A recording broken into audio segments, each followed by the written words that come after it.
அல்லாஹ் சுப்ஹானஹு வ தஆலா அவனுடைய படைப்பினங்களில் ஒன்றை விட இன்னொன்றை சிறந்ததாகவும் கண்ணியமானதாகவும் உயர்வானதாகவும் ஆக்கி வைத்துள்ளான். அதில் முதலாவதாக நாட்கள் சிறந்த நாட்களாக ஜுமாவுடைய நாட்களையும் துல் ஹிஜ்ஜாவுடைய 10 நாட்களையும் அல்லாஹ் கண்ணியமானதாக ஆக்கி வைத்துள்ளான். இடங்களில் அல்லாஹ் சுப்ஹானஹு வ தஆலா அவனுடைய பைத்துல்லாவை கண்ணியமானதாக ஆக்கி வைத்துள்ளான். அல்லாஹ் சுப்ஹானஹு வ தஆலா சில மனிதர்களை நபித்துவத்தின் மூலமாக ரிசாலத்தின் மூலமாக கண்ணியமானவர்களாக ஆக்கி வைத்துள்ளான். மாதங்கள் சிறந்த மாதங்களாக அஷ்ஹுருல் ஹுரும் என்று சொல்லப்படக்கூடிய ஜுல்காதா, துல் ஹிஜ்ஜா, முஹர்ரம், ரஜப் இந்த 4 மாதங்களையும் கண்ணியமானதாக உயர்வானதாக அந்தஸ்துள்ளதாக அல்லாஹ் ஆக்கி வைத்துள்ளான்.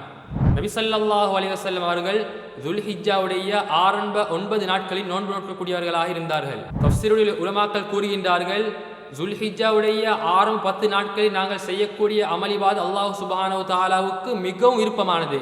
நாங்கள் ஏனைய காலங்களில் செய்யக்கூடிய அமளிபாத்தை விட இந்த 10 நாட்கள் செய்யக்கூடிய இபாத் அல்லாஹ்வுக்கு மிகவும் விருப்பமானதாக இருக்கின்றது. அல்லாஹ் சுப்ஹானஹு வ தஆலா அரஃபாவுடைய நாட்களில் அதிகமான மக்களை நரகத்திலிருந்து விடுதலை செய்வான்.